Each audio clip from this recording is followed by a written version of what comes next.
এখন রাত 10টা মতন বাজে, ভীষণ টায়ার্ড। বাজার থেকে এলাম, প্যারাসিটি গিয়েছিলাম বাজার করতে, প্রচণ্ড টায়ার্ড আমরা।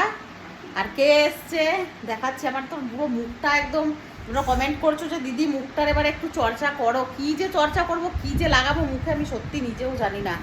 তো কালকে সেই করবো না বলে দেখো ছোটোখাটো একটা আয়োজন, 30 জনের মতন একটা আয়োজন হয়েই গেছে। হ্যাঁ, তো সেটা তো তোমরা দেখতে পাবে অবশ্য। আমি আশা করি যদি ঠিক থাকি, মানসিক অবস্থা ঠিক থাকে, নিশ্চয়ই আপলোড করব ভিডিও। কে এসছে দেখো, এই দেখো বুনু চলে এসছে। আমাকে মাছ কেনার লোভ দেখিয়ে নিয়ে গেছে বেনাচিটি, কিন্তু কিন্তু কি হয়েছে বেনাচিটিতে, কি হয়েছে গিয়ে পরে কোনো মাছ পাওয়া যায় নাই। পাবদা মাছ, একটা ইলিশ মাছ পাওয়া গেছে, ঠোকানো। মা বলছে ভালো টেস্ট, মা বলছে মাছটা ভালো হবে না। মা ভালো হবে না, কালো কালো অনেক দিনে মানে। এই যে এর জন্য, ওই শয়তানির জন্য ও চলে এসছে। আমি সব থেকে বড় মাছ দেবে, তার থেকে আমি যেটা মানে একটা মাছ হচ্ছে কত 1 কিলো 100 ছিল, ওই মাছটা ভালো ছিল। দিদি বলছে না বড়টা নে, আমার দোষ। হ্যাঁ, মাছের দোকানে গেছি, সেও বলছে আমাকে ভিডিও করো, ফেমাস করে দেবে আমাকে।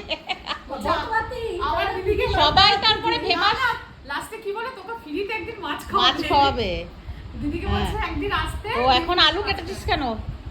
আলু আজকে তো নিরামিষ কিছু হবে, কালো জিরা ফোড়ন দিয়ে, শুকনো লঙ্কা ফোড়ন দিয়ে, টমেটো দিয়ে আলু এখন করবে ও বলছে। আর ভাত আছে, আতপ চালের ভাত, যেটা ওটাতেই হয়ে যাবে আমাদের, তাই তো। আমি বানাবো। আর ঐশী আসেনি, কাল স্কুল যাবে, স্কুল থেকে আসবে, অমরদাও তাই, ওকে নিয়ে আসবে, তাই জন্য আর আসেনি। আর আজকে বাসে একজনের সাথে দেখা হয়েছিল, আমি যখন রানীগঞ্জ থেকে যাচ্ছিলাম, তো ওনার নামটাই জিজ্ঞেস হয়নি করা, কারণ আমি না অতটা পারি না ঠিক চটজলদি রিয়াকশান দিতে, কীরকম দেখায়। তো উনি যদি ভিডিওটা দেখে থাকেন অবশ্যই আপনার নামটা লিখে জানাবেন। উনি আমাকে বলছে সেলিব্রিটিরাও আজকাল বাসে যায়। তো না, আমি কোনো সেলিব্রিটি না কিছু, বাসেও যাই, ট্রাকেও প্রয়োজন হলে কখনো যদি যেতে হতে পারে তাও তো যাবই। আর তারপরে তো চার কান্দা আছেই বাকি। দেখাচ্ছি দাঁড়া, আমার বোন এখন নেলপালিশ কিনেছে, সেটাই দেখাচ্ছে। তো আমরা এখন মানে চেষ্টা করছি যত ভাবে ভালোভাবে শান্তিপূর্ণভাবে কালকের দিনের কাজটা করতে পারি। তারপরে পরের কি আপডেট আছে সেটা তোমরা তো প্রত্যেক দিনের ব্লগে জানতেই পারবে। আজকের মতন এখানেই। বুনু নেলপালিশটা না দেখে শান্তি নেই। দাঁড়াও, আমি কোনোদিন নেল পলিশ পরতে পারি না ডিউটির জন্য। মোটা মোটা আঙুলে কি সুন্দর নেল পালিশ করেছে। হ্যাঁ, তো আমি মোটা, তো আমার আঙুলগুলো কি রোগা রাখা হবে? আর মাসিও আসবে কালকে, টামা মেজো মাসিও আসবে কালকে।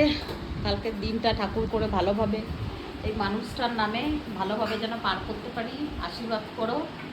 আর ওর ভালোবাসার জিনিসগুলো কালকে সব বানিয়ে দিয়ে আসবো খেতে। গুড নাইট সবাই, ভালো থেকো।